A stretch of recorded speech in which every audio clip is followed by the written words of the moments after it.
Dizzy arrives.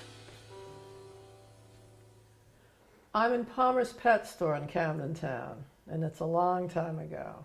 I'm with Flossie, a young, wealthy heiress from the Bahamas. She's staying with us in our one-room basement flat in Primrose Hill. We have no money, zero money, barely enough money for food money, so Flossie's stay is welcome. She likes the good life, and for some reason, our tiny flat. There are kittens in cages, about 8 of them.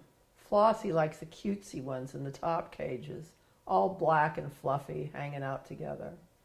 In the bottom cages, there's just one on her own, and she isn't what you might call a conventional beauty.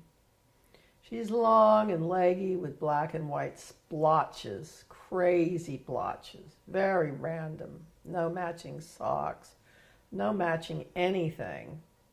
On her face and ears, a black Batman-like mask, and under her chin, a small goatee, very reminiscent of the black and white photograph we have on our piano, a young and dapper Dizzy Gillespie. She fixes me with a look of such calm and confidence. No one will want her, I'm thinking. She's not cute or cuddly. She's a long and lean, very odd duck. And those splodges. No, here, kitty, kitty, that's for sure. No one will take her, I hear myself saying. Flossie stops tickling her sisters and looks at her with a yuck expression. She costs £2. I haven't got £2. What if I buy her for you, she asked. I'm thinking about Neil. What will he say? Neil doesn't like cats, doesn't know cats, doesn't want to know cats. He had a very traumatic experience in his youth when his parents bought their home from a couple who had 9 cats. The smell, he never recovered from the smell. It was too late. Flossie paid, and the blotched one rode home with us in the front seat of Flossie's Alfa Romeo to our cramped and crowded flat on Oppenden's Road. It was Neil's place when I moved in. One room, including the kitchen, low ceilings, totally devoid of light. Myself, Flossie, Neil, and Peggy Dog, who Flossie had left with me on her last return to the Bahamas a few years ago. She was a family member now, and Flossie was definitely not getting her back. Neil's pride and joy was this pair of red velvet curtains from an old cinema found in a junk shop. Neil loved these curtains. When he arrived home later and found Dizzy hanging from them at eye level, fixing him with that look, he wasn't pleased. But I was having my way, and the confident one was definitely having hers as well. Later, Neil softened when I explained to him that cats don't have to smell, but by then he had noticed the goatee, so like our hero. We held her up to the photograph. In fact, we have a photograph of her with the photograph on that very day, on that very piano. She's licking her lips. Her tongue is out, but the goatee is an exact replica, hence the name Dizzy, after Dizzy Gillespie was welcomed to our wild and crazy world. And when I say wild and crazy, I mean just that. I was so good when I was growing up. But when I finally found freedom from my father's grasp, I was off and running. No time to look back. I was wild and I was crazy. I drank, I took drugs, I did whatever I could to survive, to dull the pain. Terrible, terrible pain. The loss of my beautiful mother.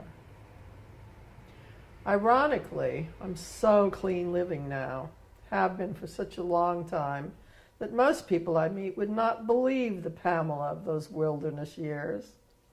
In those days, we had many visitors in our cramped basement, musicians. Neil's Uncle Ed, still surfing at 55, arrives with his bongos. Neil was a bass player. There was always good music playing.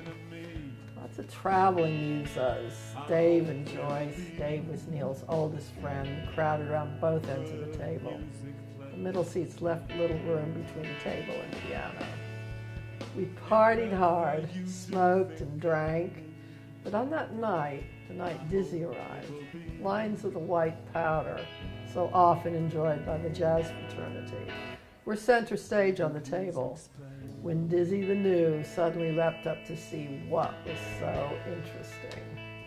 We all froze, expecting the worst, all a bit slow to react. In a nanosecond that seemed like forever, she decided she wasn't interested and trotted off between those lines, her tail held high, as graceful as any tightrope walker.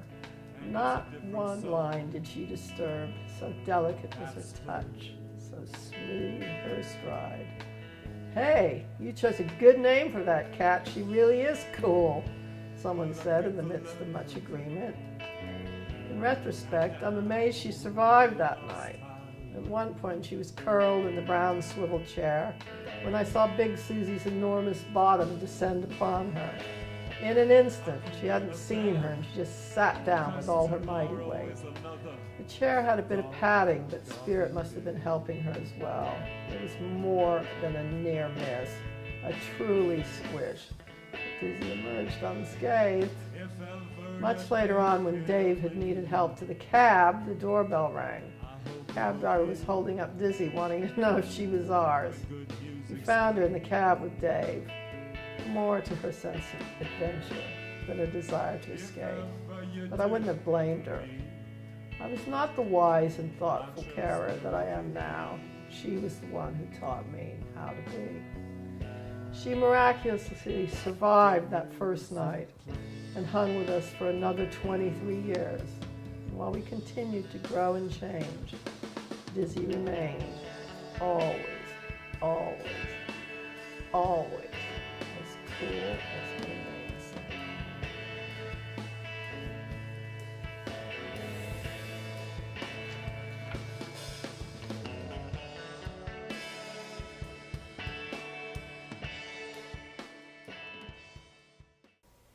Dizzy. The worst has happened.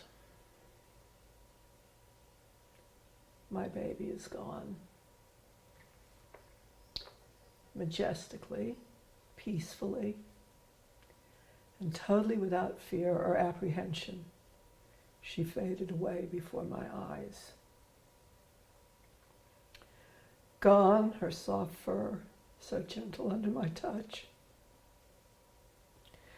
The torn ear that seems a part of some cat fraternity.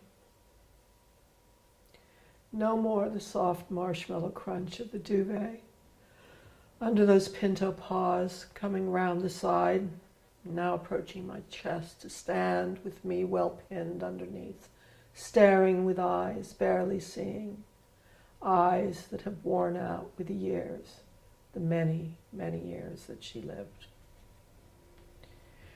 When she lay on her pillow and crossed so many times back and forth across that time-worn border, or she would lie on her side and look deep into my soul.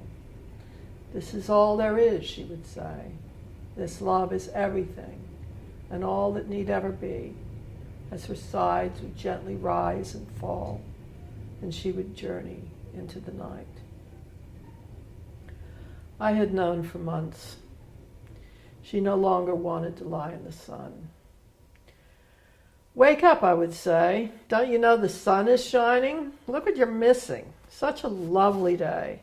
But she was happy where she was, curled up on the goose-down duvet, or better still, Neil's pillow with her head on a few pigs or Mr. Pink. I knew in my being.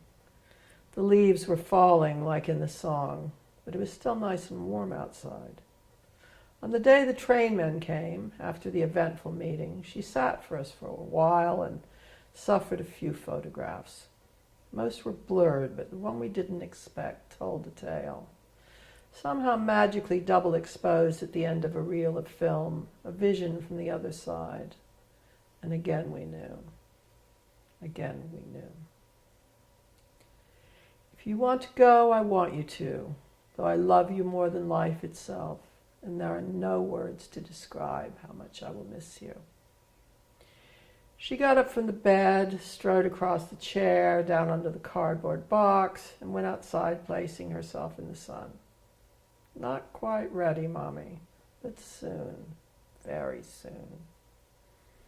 Then came the operation, and facing my greatest fear that she would leave me on the table.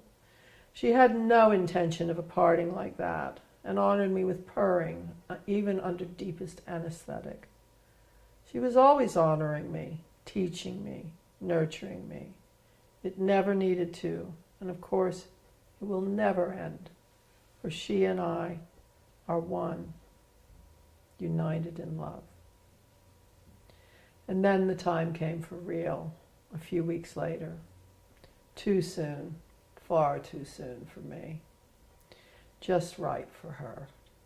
It's time, Mom, and this is how I choose it to be. She slept all day and was awake at night, keeping me up with her, back and forth from pillow to water bowl, over and over and over, endlessly calling out in that yowl that would wake all the dead, deaf, and sleeping, till morning when she would have a snack and sleep again. She was eating less and had grown thin. I was exhausted and soon to be more so. Neil was aware of what was going on, but could sleep through it better than I could. He could sleep on a Greyhound bus as it crossed the Hoover Dam. Finally, Florence spoke to her, and she settled down straight away. But soon after, too soon after, she decided. First, she went off the chicken, fresh and organic and raw, which she chewed well with her 4 remaining teeth, and then the rabbit. On Friday morning, I went out to get her some scallops. And as I was walking back across the heath in the sunshine, praying for just a little more time, I realized I could actually walk. I was paralyzed as a child and often walked with a profound limp, but today I was walking really well. That deadened feeling had left my legs, and I knew that she had stayed with me till her work was done, and I was back on my feet. She ate the scallop, her favorite, the only thing she ever stole off the table. Neil was actually angry. We were so broke then, but the scallop remained her favorite, and she ate it with relish. But now she couldn't keep it down. And when I saw the color of the bile, I knew for sure. Now I knew. When we were digging her grave on Monday morning, I noticed the lawn was dead where that part-digested scallop had been, and I wondered at the body's ability to go on for 48 hours without food or water at the end. We sat in the sun for a while. You could see your reflection in her fur. She looked fantastic, shiny and glossy, nose cold and wet. She stayed for a while to let me admire her, and then slowly made her way inside. She had had a little stroke, which affected her back, leg, and tail, so she wobbled a bit, but could still walk with dignity and a certain cat-like grace. She slept and ate tiny bits and still drank a little water, but midnight came too quickly, and we knew then that she was to leave us. Neil was holding her. She made her own way to the bathroom and had a little pook in the tray. She was very weak now. It took all her energy to keep her top half up. So we lay her on the bed and wept many, many tears. It was midnight, October 31st, Halloween, cat time. My beloved baby was slipping away. She left us on the Sunday night, All Hallows Eve. Chris and Nan had been saying prayers for all their dead animals and for her as well. All her friends had been on the phone. Benita and Conan had come to say goodbye, sharing a peaceful moment, candles burning, love being passed between us, filling the room, the air, the universe. I can see her grave from the window, the spot that she chose in the sun she no longer needed. She had found another light. She didn't want to be held. She was happy on her pillow, occasionally rising to look around. I watched her morning till night.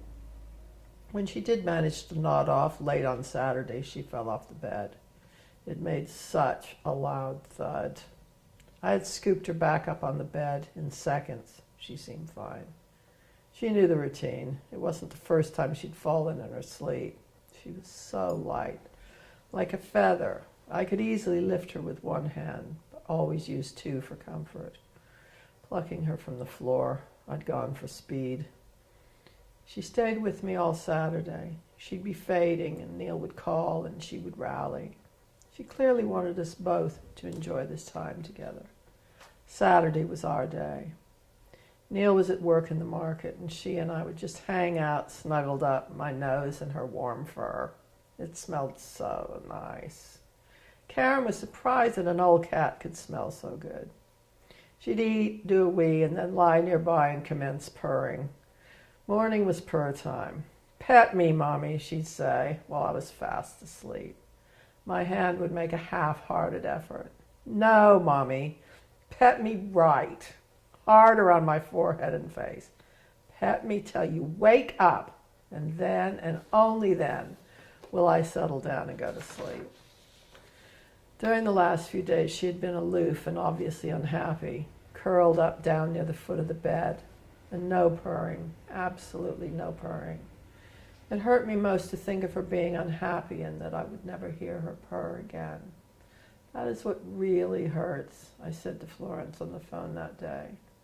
But when I hung up, she came over and got on her pillow next to my head and answered my prayer. Her purr was not as loud. There were definitely no bird noises, but it was her purr, nonetheless, done for me when maybe she didn't feel like it that much. A nice, gentle, comforting purr that I will remember always and carry in my heart until that time when we meet again. On that Saturday night, she must have died 100 times. Over and over, I would check her breathing, heads close together, eye positioned so I could see her tummy gently rise and fall, hand positioned round the back to feel the breath passing through. Breathing is everything, a yoga man would say. And as I watched her consume the breath of life, I knew it was the truth. By Sunday, I was worn ragged, badly in need of sleep. I'd prayed many times for them to take her, for her not to be in pain. But she never was, and she chose her time, every minute, every hour, for she had yet to say her final farewell. Again she was slipping away when Neil phoned, tearfully inquiring, and again she decided to wait. When I did her flower remedy, she had needed walnut, and I heard again the knell of understanding. And then, of course, there was the dream. She started getting smaller. Not thinner, but smaller and smaller, like the incredible shrinking man.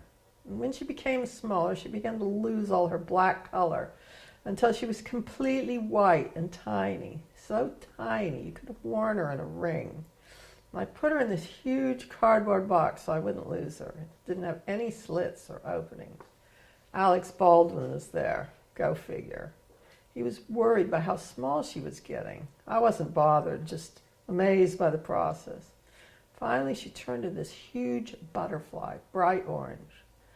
Didn't really like the color, but then came the tiniest, most radiant butterfly. It was black, but velvety and brilliant. It had come to guide her to the other side.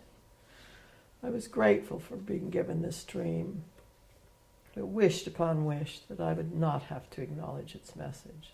On Sunday morning, when the end was inevitable, she began wanting me to stroke her head. "Hold me, Mommy," she said. I was unsure and wanted to be clear on the message, for until now she had not wanted to be held. "Hold me, Mommy," she insisted. I took her in my arms for what I knew would be the last time and lay her gently on top of me on the duvet. I was lying comfortably with the top of her head under my chin, her two front paws gripping my arms. And as I know now that this is the hardest thing I've ever had to do or will ever write, I knew then that saying goodbye to her was the most difficult, painful, and yet exquisitely beautiful thing I would ever do. She was noofing my head. That wonderful cat communication where they rub you with their face. The creme de la creme of emotions, the icing on the cake, doled out at special times, never expected. The deepest and most profound honor imaginable in the world. And here she was not only noofing me, but noofing me enough to last a lifetime, to last until we meet again. She went on for hours, clearly holding my arm and imparting to me her most deep and profound love. When Neil came home, I got him to take off his work clothes, and he lay down on the bed. And she had clearly waited for him, and he held her the same, and she gave him the treatment. Just as much for you, Daddy, she said, even though I've always been my mama's girl. They lay there for an hour, and to see them was a joy, but one with a very high price. She came back to me to continue performing her loving ritual, and I can still feel her imprint under my chin and on my throat. She stays with me there, and in my heart as well. Deep, deep in my soul, we are, of course, one. But for today, the little one has overwhelmed and overpowered me with her love and kindness, her generosity of spirit, and her genuine affection. I know without question exactly how much she cared. As for myself, more than the moon and the stars, more than life itself. I love you, my darling, I would say. This girl is so loved. Never was a Boozy so loved. It's not possible to be loved this much. This is the most loved Boozy ever. No one could love a Boozy more than this Boozy is loved. It was a litany I never tired of, a ritual of sorts, followed by noofing of my own, and much disliked but tolerated kisses. A friend called at about 10 o'clock, and while we were on the phone, Dizzy had a little stroke. Her mouth opened involuntarily, only a few times, and then she was quiet again. I lay her back on the pillow and noticed her breathing had become heavier, not labored, just long, deep breaths and fewer of them. Soon after, she slipped away. Florence saw her walking off on her journey to the light, not a care in the world, already young and vibrant. No help needed climbing her ladder to the stars. We held her and we wept. Later, the doctor and me took over, and I tried to get a look at those teeth, but she wasn't having any. In life as in death, those teeth were strictly off limits. I laid her in her box, the small pink Italian fruit box that she used to get up on the chair, upon a blue cashmere sweater. She was worthy of no less. And we had her between us on the bed for a while. Later, I took her outside and raised her to the heavens from which she came and gave her back to spirit. As her earthly body began to show us its wear and tear, I had to put plastic around her makeshift coffin. We lay her in state in her armchair. She looked beautiful. She was soft and gentle to the touch, curled up like she always was. She lay in state, regal as any Mountbatten. It was comforting to see her there. Very, very hard to let go. We awoke in the morning through the haze and hangover of clouded emotion. Dig that grave now, I told Neil. No time for a bath, even after the long weekend. This won't wait. We have to get out there and dig that grave now. It needed to be done. A light rain was falling, and the air smelled good. Something about digging that grave felt right. Her funeral was the affair we would want to remember. It was very, very hard to part with her body, to lay her furry self in the warm and welcoming earth.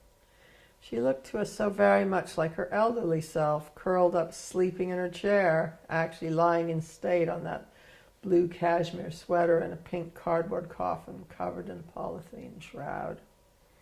We went out that day to see Florence, and Maggie's garden had the perfect rose, now the perfect flower resting in curled paws. My beloved princess fast asleep. Feasted our eyes on her final presence, but then the time came. It was midnight when we laid her to rest. It was warm for November, and very windy, but we did it all by candlelight. We sang Happy Birthday and played Dizzy Gillespie singing Swing Low, Sweet Cadillac, coming for to carry you home. And we danced in the moonlight.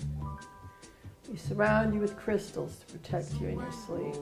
We sprinkle salt for you with the salt of the earth, water for we continuously drank of your spirit, and fire for you with the warmth of our hearts. I had come out of retirement for you and you alone. I had given up funerals many years before, but as a child I was well known for giving the last rites to all those squished, maggoty bodies left at the side of the road. We would lift them to my little wagon and wheel them off to my backyard. I was the only one on the block with a prayer book. My mother would vainly protest that our garden was getting too full, but I paid no attention and donned my choir robe and the candle for what needed to be done. My fur friends would get a proper send-off. Since then I've gone off funerals completely, telling myself I don't believe in them anymore. I walk every day in the cemetery nearby. Peter, the caretaker, has told me many stories about the grieving relatives breaking out in fights over the bunny before they ever even leave the grave. But for you, my babe, a send-off worthy of royalty. The night your spirit left this world, the brightest star ascended into the heavens. It was hard, very hard, to lay her furry body in its final resting place. She fits so perfectly. The arms of the sweater great for lowering her, snuggled so effortlessly in the arms of the warm earth, with Maggie's rose twinkling in the candlelight. Truly serene and beautiful sight. I have a photo of her in her final sleep, and I cherish it now as I knew that I would. Her furriness and the soft comfort of Mother Earth. Many tears were shed that night, many burdens laid to rest. And while I grieved and grieve still her parting, a lightness has descended upon us, knowing that she is well and happy, and that I, of course, did my best. And now I, who so adamantly shunned the graveside, have on her spot made a lovely display with pansies and giant brown hollyhock and the oriental poppy, the Princess Louise, for she is always my princess. And everything there in that spot that she chose is so lush and beautiful. And as amazing as it is, when the neighborhood cats pass by on their trip down the path, they stop by her grave and stand, presumably paying her all the honor she so richly deserves. For they too know that her furry body rests there, and they know that she is gone, and they know that she is here, and they know, as I do, without question above, that there will only ever be one Dizzy.